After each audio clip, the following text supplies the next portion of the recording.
जय हिंद दोस्तों, स्वागत है आपका मेरे इस YouTube चैनल में, जहां हम आपको रोज़ नई नई जानकारियां उपलब्ध कराते हैं।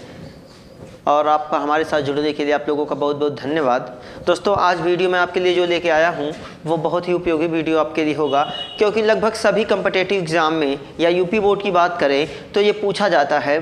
और ये खास करके ये जो वीडियो है ये कक्षा 11 और कक्षा 9 के छात्रों के लिए है। तो आप लोग अंत तक इसको देखिएगा, लाइक कीजिएगा, कमेंट कीजिएगा, शेयर जरूर कीजिएगा, ताकि ये जानकारियाँ सबको उपलब्ध हो सके। आप अपने दोस्तों के साथ इसे शेयर कीजिएगा। चलिए तो हम वीडियो में मिलते हैं।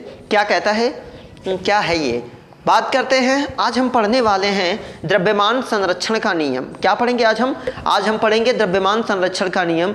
मतलब क्या होता है कि द्रव्यमान कैसे बचा रहता है, क्या द्रव्यमान को बनाया जा सकता है, क्या द्रव्यमान को नष्ट किया जा सकता है। इसे अविनाशिता का नियम भी कहा जाता है। ठीक है, तो चलिए मिलते हैं। क्या कहता है नियम। द्रव्यमान संरक्षण के नियम को बनाया किसने था? तो द्रव्यमान संरक्षण के नियम को बनाया था, या यूं कहे प्रतिपादन किया था, तो किसने किया था? लोमोनोसोव। देखिए, लोमोनोसोव नाम याद रखेंगे, थोड़ा सा अटपटा नाम है लेकिन फिर भी याद रखने की कोशिश करिएगा। लोमोनोसोव। प्रतिपादन किसने किया था? लोमोनोसोव ने किया था। लेकिन अब देखिए, आप कहेंगे यहाँ भी प्रतिपादन है, यहाँ भी। देखिए क्या है, रूसी वैज्ञानिक लोमोनोसोव ने इसका प्रतिपादन किया, लेकिन लेवासिये ने इसका प्रायोगिक प्रतिपादन किया। क्या किया भाई? प्रयोगों के आधार पे बताया। क्या बताया? इस वीडियो में हम वही पढ़ने वाले हैं। प्रायोगिक मतलब प्रयोग करने के बाद। जो लोमोनोसोव थे उन्होंने केवल इस नियम को बना दिया कि द्रव्यमान संरक्षण का नियम कहता है कि ना तो हम द्रव्यमान को बना सकते हैं, ना तो हम उसे नष्ट कर सकते हैं। लेकिन वो बना के चले गए। लेकिन फिर जब आए लेवासिये, हम लेवासिये के बारे में जानते हैं। लेवासिये को रसायन विज्ञान का जनक भी कहा जाता है, जिसके बारे में आप पहले से रूबरू हैं। तो रूसी वैज्ञानिक लोमोनोसोव ने द्रव्यमान संरक्षण के नियम का प्रतिपादन किया या बनाया, जबकि उसका प्रायोगिक प्रतिपादन किसने किया था? लेवासिये ने किया था। ये बात याद रखेंगे। आगे बात करते हैं, क्या कहता है द्रव्यमान संरक्षण का नियम।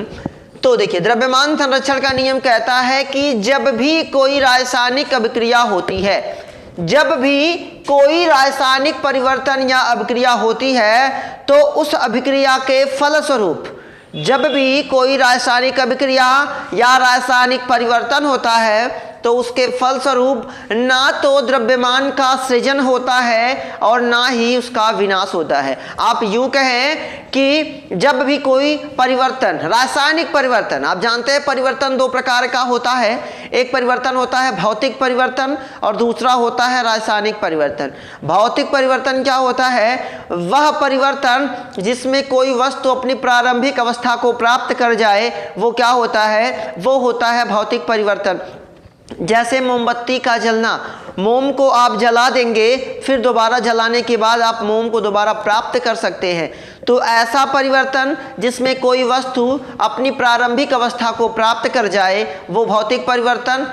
अगर हम बात करें रासायनिक परिवर्तन की, तो आप कहेंगे ऐसा परिवर्तन जिसमें कोई वस्तु अपनी प्रारंभिक अवस्था को प्राप्त ना कर सके, वो कहलाता है रासायनिक परिवर्तन। उदाहरण के लिए हम समझ लेते हैं दूध से दही का बनना।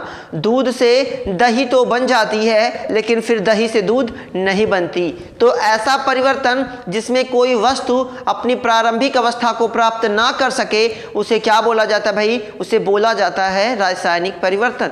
वही बात हम कर रहे हैं कि जब कोई रासायनिक परिवर्तन होता है, जब भी कोई रासायनिक परिवर्तन या रासायनिक अभिक्रिया होती है, तो उसमें ना तो द्रव्यमान बनता है और ना ही नष्ट होता है। कहने का मतलब है कि जब कोई रासायनिक परिवर्तन होता है या अभिक्रिया होती है, तो ना द्रव्यमान का सृजन होता है, ना विनाश होता है। दूसरे लहजे में आप समझें कि रासायनिक अभिक्रिया के पहले, अभी मैं आपको बताऊंगा अभिक्रिया क्या होती है, कितने भाग होते हैं अभिक्रिया के। पहले पॉइंट समझ जाते हैं कि रासायनिक अभिक्रिया के पहले अभिकारकों, क्या होता है अभिकारक, मैं आपको बताऊंगा अभी इसी वीडियो में, मैं आपको ये समझा दूंगा कि रासायनिक अभिक्रिया के पहले अभिकारकों का द्रव्यमान का योग, अभिकारकों के द्रव्यमान का योग और अभिक्रिया के फलस्वरूप बने उत्पादों के योग के बराबर होता है।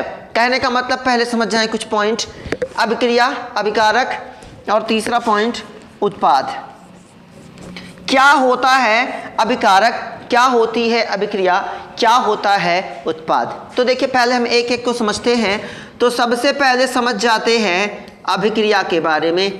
पहले हम समझेंगे बाबू अभिक्रिया क्या होती है। देखिए अभिक्रिया, जब दो या दो से अधिक अभिकारक या जब दो या दो से अधिक पदार्थ, जब दो या दो से अधिक पदार्थ मिलकर दो या दो से अधिक नए पदार्थ का उत्पादन करते हैं, जब दो या दो से अधिक पदार्थ मिलकर दो या दो से अधिक, जब दो या दो से अधिक पदार्थ मिलकर दो या दो से अधिक, एक भी हो सकता है कोई दिक्कत नहीं है, जब दो या दो से अधिक पदार्थ मिलकर दो या दो से अधिक पदार्थों का क्या करते हैं, निर्माण करते हैं, तो उसे हम क्या बोलते हैं, अभिक्रिया बोलते हैं। रासायनिक परिवर्तन आपको मैं समझा दिया, वही वाली चीज अभिक्रिया में है। अब समझते हैं दूसरा पॉइंट, ध्यान लगाइएगा थोड़ा सा। अभिकारक, अभिकारक, देखिए अभिकारक क्या है, ये दोनों क्या हैं, ये दोनों क्या हैं, अभिकारक हैं। परिभाषा इसकी समझते हैं, कैसे कहेंगे ये अभिकारक है। अभिकारक वह होता है, अभिकारक वह होता है जो अभिक्रिया, ये जो सिंबल है तीर का, ये किसका है, ये अभिक्रिया का सिंबल होता है। तो देखिए अभिक्रिया समझ में आ गया। जब दो या दो से अधिक पदार्थ मिलकर किसी नए पदार्थ की उत्पत्ति करते हैं तो उसे हम क्या बोलते हैं, उस प्रक्रिया को, उस प्रोसेस को हम क्या बोलते हैं, उसे हम अभिक्रिया बोलते हैं। समझ में आ गई ना बात, यहाँ तक क्लियर है। चलिए आगे बात करते हैं कि अब देखिए अभिकारक, तो अभिकारक वह होता है, अभिकारक वह होता है जो अभिक्रिया के बाद अपना रूप बदल देता है। अभिकारक वह होता है जो अभिक्रिया के बाद अपना रूप बदल देता है। जैसे हम समझते हैं, देखिए हाइड्रोजन और ऑक्सीजन, दो हाइड्रोजन के अणु एक ऑक्सीजन के अणु अभिक्रिया के बाद क्या कर दिया, क्या बना दिया, यहाँ हाइड्रोजन और ऑक्सीजन अभिक्रिया के बाद क्या बना दिया भाई, जल बना दिया। क्या बना दिया, जल बना दिया। तो नया रूप बना दिया, किसी नए पदार्थ का निर्माण कर दिया कि नहीं कर दिया। जब दो या दो से अधिक पदार्थ मिलकर किसी नए पदार्थ को बनाते हैं तो उसे हम क्या बोलते थे, अभिक्रिया। अभिकारक क्या होता है, अभिकारक वह होता है जो अभिक्रिया के बाद क्या करता है, अपना रूप बदल देता है। अभिकारक वह होता है जो अभिक्रिया के बाद अपना रूप बदल देता है। तो आप देखिए हाइड्रोजन यहाँ था, ऑक्सीजन था, यहाँ रूप बदल के क्या बन गया, जल बन गया। समझ में आ गई ना बात है। आगे बात करते हैं भाई उत्पाद।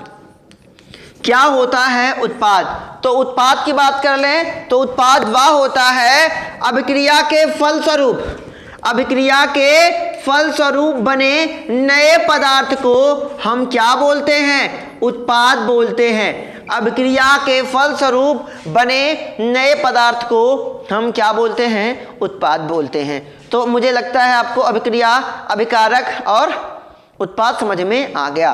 देखिए ये क्या है, ये क्या होगा, अभिकारक होगा, ये क्या होगा, उत्पाद। जो रूप बदलता है वो अभिकारक और जो नया बनता है वो उत्पाद। और जिस प्रक्रिया या जिस प्रोसेस के दौरान ये बदलते हैं उसे हम क्या बोलते हैं, अभिक्रिया बोलते हैं। समझ में आ गई ना बातें यहाँ तक। चलिए आगे देखते हैं। अब हम समझेंगे द्रव्यमान संरक्षण का नियम क्या कहता है। तो आपको यहाँ तक तो याद ही हो गया होगा कि इसको बनाया किसने था, लोमोनोसोव ने, और इसका प्रायोगिक प्रतिपादन किसने किया था, तो लेवासिये ने किया था, जो कि रसायन विज्ञान के जन्मदाता भी हैं। चलिए देखते हैं तो क्या है। किसी भी रासायनिक क्रिया के पहले, मैंने आपको बताया ना कोई, चलिए मैं आपको नीचे ले लेता हूँ यही वाला एग्जाम्पल। किसी भी रासायनिक अभिक्रिया के पहले अभिकारकों के द्रव्यमान का योग, इनका द्रव्यमान का जो योग होगा वो क्या होगा, अभिक्रिया के फलस्वरूप, अभिक्रिया के बाद बनने वाले उत्पादों के द्रव्यमानों के योग के बराबर होगा। यूं कहें कि NaOH plus HCl arrow NaCl plus H2O। समझते हैं बात को। द्रव्यमान संरक्षण का नियम क्या कहता है कि जब भी कोई रासायनिक परिवर्तन होता है या रासायनिक अभिक्रिया होती है तो ना तो द्रव्यमान बनता है ना ही नष्ट होता है। मतलब कहने का मतलब अगर इन सबके पास मिला के कुल 10 रुपए हैं तो इन लोगों के पास भी मिला के कुल कितने रुपए होंगे? 10 रुपए होंगे। समझ रहे हैं?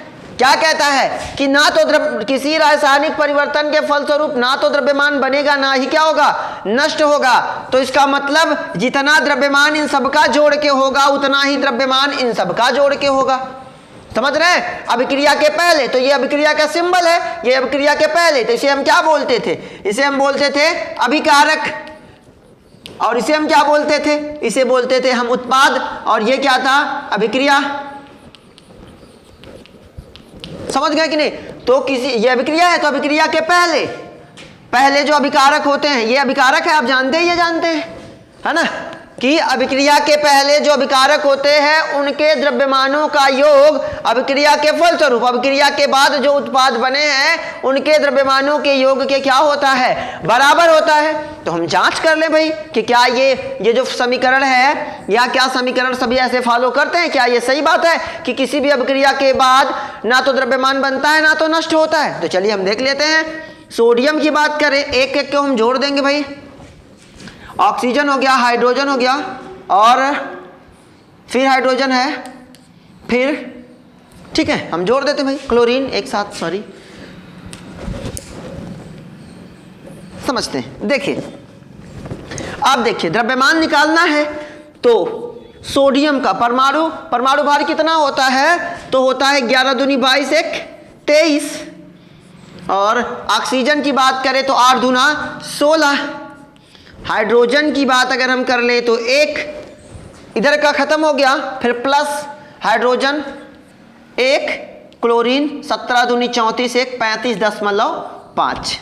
ये हम अभिक्रिया के एक साइड की बात करते हैं, LHS का निकाल लेते हैं। तो जोड़ लेते भैया 23 16 40, इसको लेके इधर वाला ये 23 16 39 और 1 40 प्लस 35 1 36.5। क्या निकलता है? 40 30 70 6 76.5। ये हमने इधर का निकाला। इधर के जो अभिकारक थे उनका द्रव्यमान कितना आया?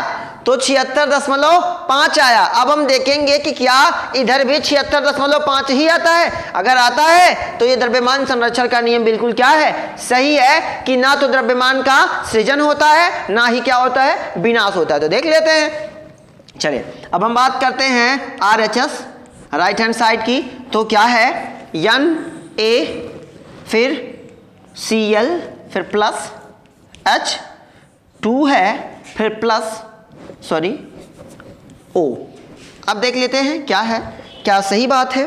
तो सोडियम का कितना होता है बाबू? तो सोडियम का आपको मालूम है 11 दूनी 22 1 23, फिर प्लस क्लोरीन का 17 दूनी 34 और 1 35.5 प्लस हाइड्रोजन का कितना है यहाँ? तो 1 1 1 2 और प्लस कितना हो गया भाई? 8 दूना 16। ऐड कर लीजिए तो कितना हो गया? 16 2 18 हो गया। इधर प्लस 18 कर दीजिए और इसको कर दीजिए 23, 5 3 8 और 3 2 5, 58। ठीक है 58.5 ऐड कर दीजिए भाई, एकदम आसान है कि 58 10 68 और 68 है 76 और ये 0.5 आ गया कि नहीं आ गया? तो देखिए इधर कितना था? इधर कितना आया? 76.5 और यहाँ कितना आया? 76.5। तो कहने का मतलब है इधर भी द्रव्यमान कितना आया? 76.5 और इधर भी कितना आया? 76.5। कहने का मतलब है अब आप मुझे लगता है आपको आ गया द्रव्यमान संरक्षण का नियम। कि द्रव्यमान संरक्षण का नियम क्या कहता है कि किसी भी अभिक्रिया के फलस्वरूप या कोई भी रासायनिक परिवर्तन होता है तो ना तो द्रव्यमान बनता है ना ही नष्ट होता। आपने देखा ना इस अभिक्रिया के पहले जो अभिकारक थे इनके द्रव्यमानों का योग कितना था? 76.5 और अभिक्रिया के बाद इनके द्रव्यमानों का योग, उत्पादों के द्रव्यमानों का योग कितना आया? 76.5। तो ना तो द्रव्यमान बना ना तो नष्ट हुआ। ये था आपका द्रव्यमान संरक्षण का नियम। उम्मीद करता हूँ आपको समझ में आ जाए। दोस्तों के साथ शेयर जरूर करें, लाइक जरूर करें, सब्सक्राइब करें। जय हिंद।